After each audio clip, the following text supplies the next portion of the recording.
명령을 지키는 자 반드시 성공하리라. 내 소대로 이루어지리라. 내 기도대로 응답이 되리라. 내 기도대로 이루어지리라. 하나님의 도와주시니 하나님의 약속을 믿는 자 하나님을 기쁘게 하는 자 하나님의 명령을 지키는 자 반드시 성공하리라. 하나님의 말씀에 합당한 자 하나님의 뜻대로 행하는 자 하나님의 말씀에 감동된 자 반드시 축복하리라. 내 자녀에게 축복이 있으리라. 내 가정 안에 평안이 있으리라. 내 하는 일이 뜻대로 되리라. 하나님이 축복하시니 하나님의 말씀에 합당한 자 하나님의 뜻대로 행하는 자 하나님의 말씀에 감동된 자 반드시 축복하리라.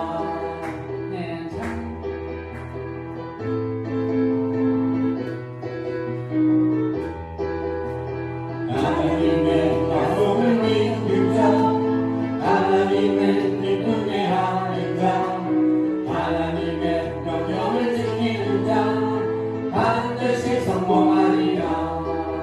내 소원대로 이루어지리라. 내 기도대로 응답이 되리라. 내 기도대로 이루어지리라. 하나님이 도와주시니 약속을 믿는 자 하나님을 기쁘게 하는 자 하나님의 명령을 지키는 자 반드시 성공하리라. 내 자녀에게 축복이 있으리라. 내 가정 안에 평안이 있으리라. 내 하는 일이 뜻대로 되리라. 하나님이 축복하시니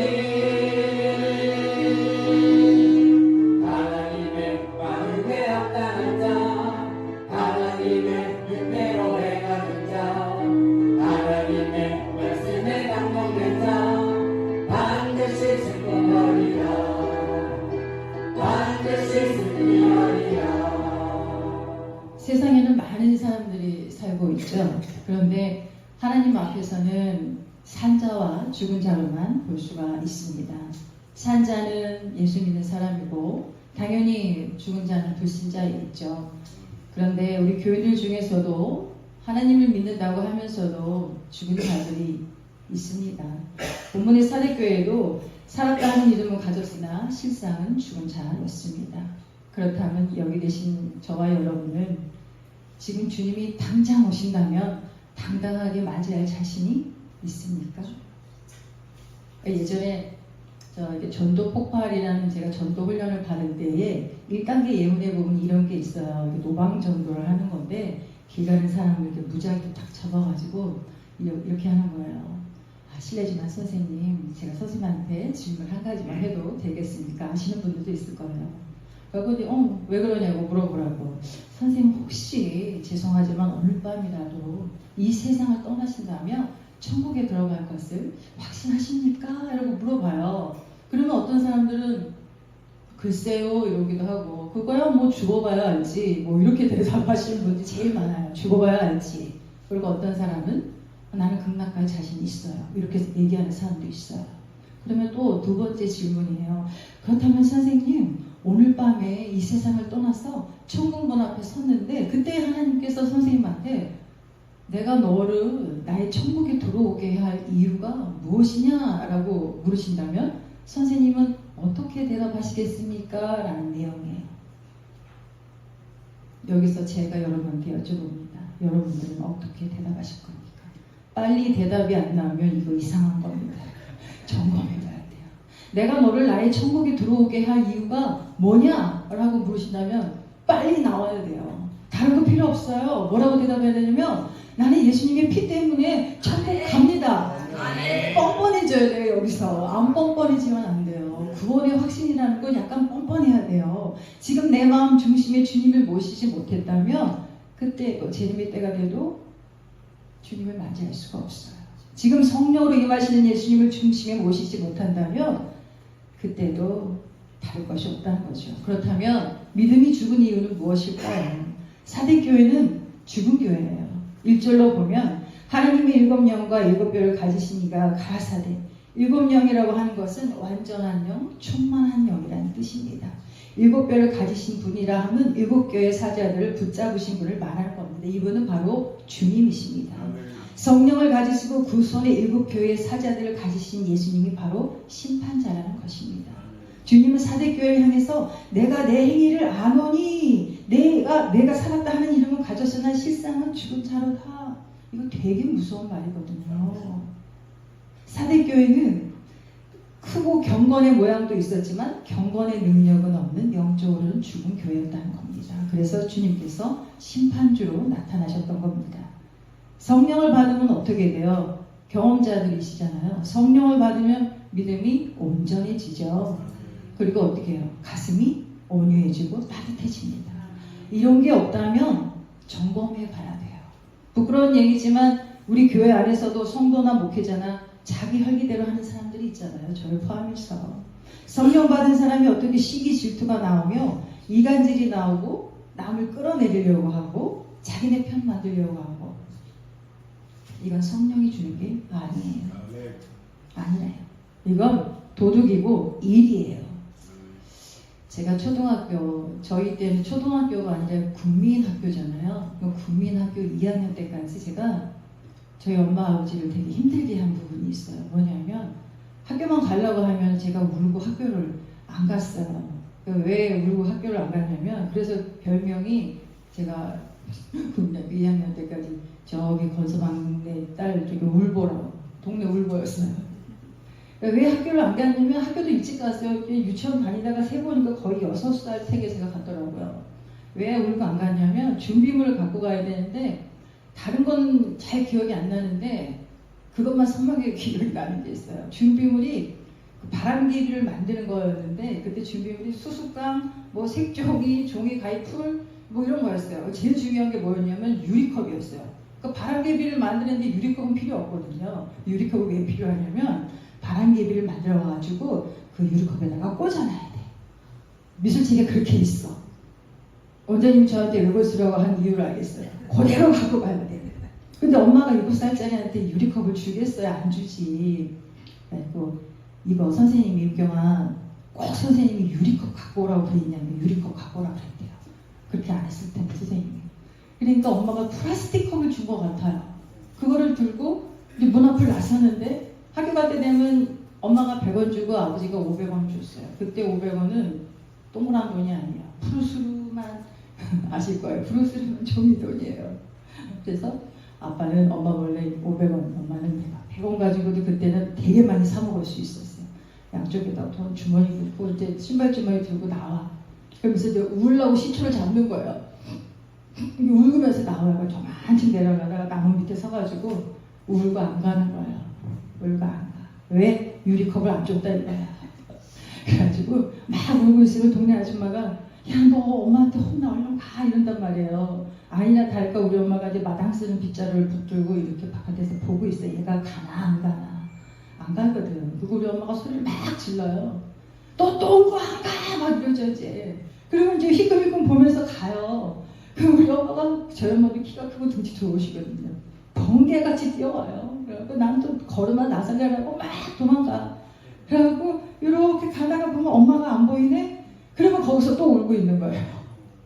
우리 엄마가 이제 여기 숨었다가 날 잡고 등짝을 막 내 차례 때리죠. 이게 한두 번이 아니니까. 어쩔 때는 저희 엄마하고 저하고 저희 엄마 빗자루 들고 그냥 숨바꼭질 하면서 학교 정문까지 저희 엄마가 쫓아온 적이 있어요. 내가 숨었다가 우리 엄마가 숨었다가 울면서 부르면서. 그러니까 엄마가 저 붙잡고 막 울고 그랬죠. 저는 계속 울고 우리 엄마는 막 대성통하고 울고. 그렇게 막 학교를 다녔는데 그때 이제 저희 엄마 아는 분이 지금은 어머니회인데 옛날에 육성회였어. 그때 육성회 회장님은 아무나 못했어요. 끝밖에 나 있는 엄마들이 육성회를 하셨어요. 친하신 분이 담임 선생님을 저희 집에 가정 방문하게 하셨어요. 그래갖고 선생님이 오셨는데 그때는 선생님들을 융숭하게 대접할 수 있는 시절이었어요. 지금은 이제 큰일 나지만. 그러니까 선생님이 이제 가정 방문하시고 엄마 말씀 듣고 학교에서는 안 오는데 집에서만 그렇게 고집을 부리고 우니까 선생님이 이제 스캔을 싹 하셨겠죠. 부모님이 자식들에 대해서 잘 알겠죠. 근데 객관화가 안 되잖아요. 그러니까 선생님은 저는 싹 다 이제 객관을 하시고 얘가 왜 이렇게 울고 고집을 부리는지 아셨어요. 그래서 선생님이 가정 방문하시고 나서 며칠 이제 학교를 다니는데 학교 가는 게 재밌어요. 공부하는 것도 재밌고 친구들하고 노는 것도 너무 재밌어요. 제가 우는 버릇이 뚝 떨어졌어요. 제가 왜 이렇게 친구들 얘기를 하냐면 여러분도 내 인생의 스승이신 예수님을 만났다면 예전에 못된 버릇이나 성품은 바뀌어져 버립니다. 예수님이 제대로 선생님이 아닙니까? 그렇다면 바뀌지 않았다면 죄송하지만 여러분은 예수님을 잘 모르는 거예요. 말씀을 들으면 우리 삶의 변화가 있어야 마땅합니다. 삶의 변화가 없다는 것은 말씀을 하나님의 말씀으로 받지 않았다는 것을 의미합니다. 예수를 믿으면 방향이 달라지지 않나요? 모르겠습니다. 저는 모태신앙이 아니고 이렇게 절에 다녔다가 이렇게 건너온 사람이다 보니까 많이 힘들어요. 사실은. 방향뿐만이 아니라 우리의 색깔도 바뀌지 않나요? 안 바뀐다면 이거 이상한 거예요. 세상에서 굴림하던 내 마음이 때로는 아무런 죄식도 없이 하던 일들을 멈추게 되지 않나요?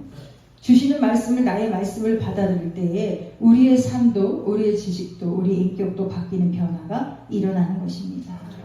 주님은 오늘도 우리를 향해 말씀하십니다. 어떻게 해요? 차든지 덥든지 하라고요. 그렇게 예수님은 사대교회를 죽은 교회라고 책망하십니다. 우리도 사대교회처럼 될 위험성이 있습니다.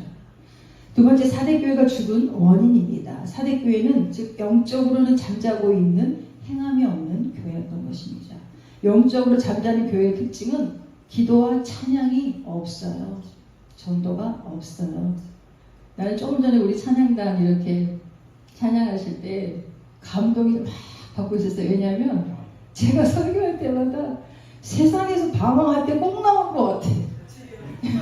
저번에 사모님도 그랬고 저번에 우리 김만근 집사도 그랬고 제가 설교할 때마다 이 세상에서 방황할 때가 꼭 나온 것 같아요. 제 주제곡이. 그러니까 제가 개척 예배 드릴 때 우리 찬양단에 오셨잖아요.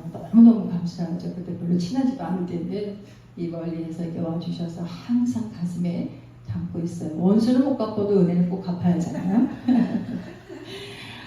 하나님께서 우리에게 주신 믿음을 굳게 잡아야 합니다. 또한 복음과 성령의 역사를 굳게 잡아야 해요. 그렇지 않으면 주님께서 오실 때의 책망을 면할 수가 없는 겁니다. 행함이 없는 교회를 향해서 주님은 내 하나님 앞에 내 행위에 온전한 것을 찾지 못하였나니 라고 합니다. 사대교회는 또한 그 행위가 온전하지 못한 교회였습니다. 사람들이 보기에 그 행위가 선하고 아름다웠을지 모릅니다. 그런데 그 모두가 외형적인 것이었습니다. 사대교회는 입만 무성한 무화과 나무처럼 외식하는 교회였던 것입니다. 중요한 것은 겉모양이 아니고 마음이 어떠한가 하는 것입니다. 사대교회는 사해바다처럼 받은 것을 나누어 줄 줄은 모르는 교회였어요. 갈릴리 바다는 이렇게 물이 들어오기도 하고 나가기도 하고 그래서 고기와 해초들이 막 자라잖아요. 그런데 사해바다는 물이 들어가기만 하고 물이 빠지지 않는다고 하잖아요. 그러니까 성지순례 갔다 오신 분들은 아시잖아요. 그 바다, 사해바다 다 한 번씩 보는데 그 가이드 하시는 목사님이 여기 영도가 짙어서 들어가면 뭐 피부병도 낫고 뭐 관절염도 낫고 뭐 신경통도 낫고 뭐 그런데요. 그런데 이렇게 그 바다를 봤는데 그 까만 사람, 하얀 사람, 누런 사람, 빨간 사람 다 있어요. 5만 가지 인종이 다 있어. 근데 물이 너무 더러워. 근데 사람들은 뭐가 낫는다고 거기 막 머드도 하고 막 들어가요.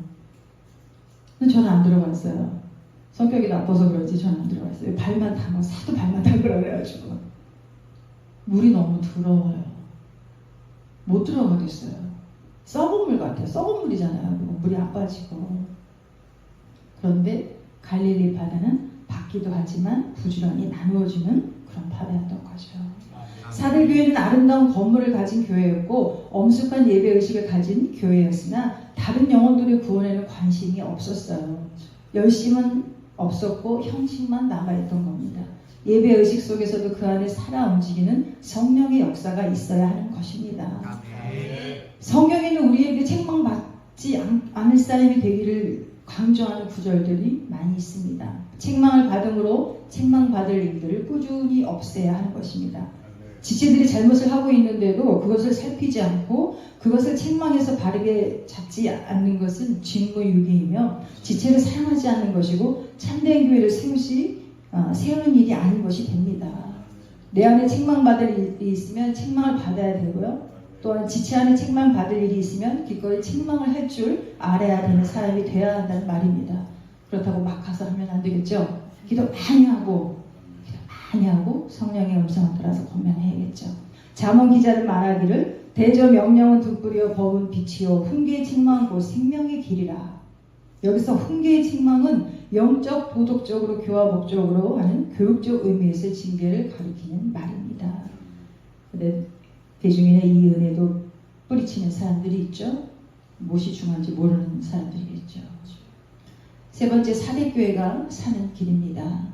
지금 사대교회를 책망하신 주님은 사대교회가 사는 길을 알려주십니다. 그러므로 내가 어떻게 받았으며 내가 어떻게 들었는지 생각하고 지켜 회개하라. 많이 일깨지 아니하면 내가 도적같이 이르니 어느 시에 내게 임하는지 내가 알지 못하리라. 하나님께로 받은 은혜를 기억하고 자신들을 돌아보고 회개하는 것이 사대교회가 사는 비결이었어요. 사대교회에 아직 희망이 있는 것은 그 안에 흰옷 입은 자들 때문이었어요. 저 같으면 얄짤없을 것 같아요. 안 봐줘요. 이제 이런 부분 때문에 하나님이 제가 하나님 앞에 굉장히 많이 힘든 부분이었어요. 염증은 전 도려내야 된다고 생각하는 사람이거든요. 왜냐하면 그걸 사랑이라는 이름으로 자꾸 덮어 나중에는 걷잡을 수 없게 커지거든요. 그래서 저는 도려내야 돼요. 그런데 하나님은 때로는 어쩔 때는 시간을 주실 때가 있잖아요. 그 사람 스스로 회개하기를 기다려주시는 분이시잖아요. 여기서 오시란 그래서 믿음으로 말미암아 의롭다함을 받은 칭의의 옷을 가리키는 겁니다. 우리가 소돔과 고모라 성이 멸망할 때에도 롯처럼 구원받은 사람이 있었듯이 세상이 아무리 썩었다 할지라도 반드시 예외적인 사람이 있다는 거죠. 율법적인 행함이 그것을 지켜서 의롭다함을 받으려는 자기 공로에 치중하는 것이라면 믿음의 행함은 하나님의 은혜를 누리려는 일종의 수단입니다. 율법적인 행함은 내가 차를 끌고 가는 것이라면 믿음의 행함은 차에 앉아서 내가 운전하는 것과 같습니다. 살기 힘든 세상에서 율법까지 지키려니까 얼마나 힘들어요. 여러분은 안 힘드세요? 저만 힘든가 봐요. 저는 힘들어요. 근데 너무 감사해요. 너무 감사하고 힘들기는 하지만 이렇게 시간이 이렇게 흘러와서 이렇게 하나님 앞에 예배 드릴 수 있고 기도할 수 있고 목사 생각해 본 적도 없는데 하나님께서 자격도 안 되는 저를 여기까지 세우시는 걸 이렇게 생각할 때에 나는 나만 힘든 줄 알았는데 우리 아버지는 얼마나 힘드셨을까. 고집불통 말 안 듣는 애를 여기까지 끌고 오시느라고 얼마나 힘드셨을까. 그러니까 제가 고집이 센 이유는 아버지 닮아서 그런 거 같아요. 아버지도 이거 양보 안 해주시죠. 마태복음 25장에 보면 열처녀 비유가 나옵니다. 그 열처녀 중에 5처녀가 기름을 떨구잖아요. 좀 빌려줘 그랬는데 야박하게 안 빌려주잖아요. 그러니까 다른 사람들은 이거 좀 빌려주지 이렇게 야박하게 안 빌려줘. 그러니까 그러잖아요. 야 우리가 너한테 나눠주려면 우리 쓸 것도 부족할 것 같아. 기름 파는 저기가 있으니까 가서 사와. 이 얘기를 제가 어떤 사람하고 나눈 적이 있어요. 옛날에 학교에서. 설마하니 어떤 분이 이래요. 설마하니 우리가 잠깐 기름 사러 갔는데 문을 닫겠어? 이러는 거예요. 그래서 기다려 주겠지. 야 이 사람아 성경 어디에 기다려 주겠지라는 내용이 있냐. 야 내가 문 안 닫힐 때 문 잡고 있을 테니까 너 빨리 갔다 와. 이런 내용이 있어? 제가 그랬어요. 정신 차려. 정신이 해이해. 어디 성경에 없는 걸 네 맘대로 상상해놓고 기다려 주겠지라고 해. 마지막 때 신앙은 누가 지켜요? 내가 지키는 거예요.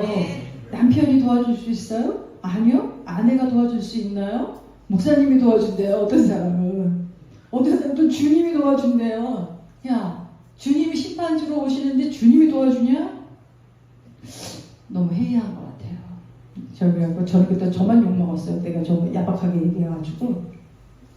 그래서 다윗은 시편 13편에 여호와 내 하나님이여 나를 생각하사 응답하시고 나의 눈을 밝히소서. 두렵건대 내가 사망의 잠을 잘까 하오며 두렵건대 나의 원수가 이르기를 내가 그를 이겼다 할까 하오며 내가 흔들릴 때 나의 대적들이 기뻐할까 하나이다 했습니다. 3절에 말씀하시기를 많이 일깨지 아니하며 내가 도둑같이 이르니 도둑같이 오신다는 말씀은 재림 외에도 심판의 경고로 쓰였다는 점에서 두려운 말씀입니다. 이전에 너는 일깨어서 그 남은 바 죽게 된 것을 굳건하게 하라. 하나님이 기회 주실 때 정신 차려야 돼요. 너무 해이하면 안 돼요. 어떻게 하나님이 사랑의 하나님만 되겠습니까? 모르겠어요. 여러분들은 사랑의 하나님, 기쁨의 하나님, 자비의 하나님을 많이 알고 계실지 모르겠지만 저도 그럴 줄 알아요. 근데 저는 하나님이 무서운 분이라는 걸 너무 잘 알아요. 그러잖아요. 무서워 하면서도 말 안 듣는 애가 저였어요. 때리려고 하면 용서해주세요 그러고 싹 피했다가 조금 눈치 보고 괜찮겠지 하고 또 말 안 듣는 게 저였었어요. 그래서 너무 감사해요. 기다려주시고 참아주셔서 감사해요. 아무리 좋은 인격을 가졌다고 해도, 아무리 좋은 교리가 있다고 해도, 좋은 이력을 가졌다고 해도 현재의 믿음이 죽었다면 소용이 없습니다. 죄송한 얘기지만 저는 믿음 좋은 분들 많이 봤어요. 부교육자 생활할 때 목사님, 전도사님 많이 뵀죠. 기회가 되시면 우리 전도사님도 예수 주식회사 한번 돌고 오신 것도 괜찮아요. 좋은 분들 너무 많아요. 교회 안에서. 그런데 그분들이 살았는지 죽었는지는 하나님만 알아요. 저도 죽었는지 살았는지는 하나님만 알아요. 5절로 보면 주님께서는 이기는 자는 이와 같이 흰옷을 입을 것이요 내가 그 이름을 생명책에서 반드시 흐리지 아니하고 그 이름을 내 아버지 앞과 그 천사들 앞에서 시인하리라 하고 하셨습니다. 천국에는 구원받은 백성의 이름을 적은 생명책과 그 행위를 기록한 책이 있습니다. 말씀을 맺는다면 주님은 생명책에서 그 이름을 하나님과 천사들 앞에서 시인한다고 약속을 하고 있습니다. 저와 여러분은 하나님의 심판대에 섰을 때에 주님께서 내가 누구냐 이런 소리 들으면 큰일 나잖아요. 이제껏 이 세상 이승에서 살면서 이 땅에서 살면서 나름 헌신하고 충성하고 겸손하고 다 했는데 주님이 너 누구냐 이러면 큰일 나잖아요. 하나님이 심판대에 섰을 때 주께서 수고했다 내 아들아 고생했다 내 딸아 이런 말씀을 듣기를 축복합니다. 저희 모두가 하나님의 생명책에서 지워지지 않고 영원히 하나님 앞에 기록되시기를 주님의 이름으로 축원합니다.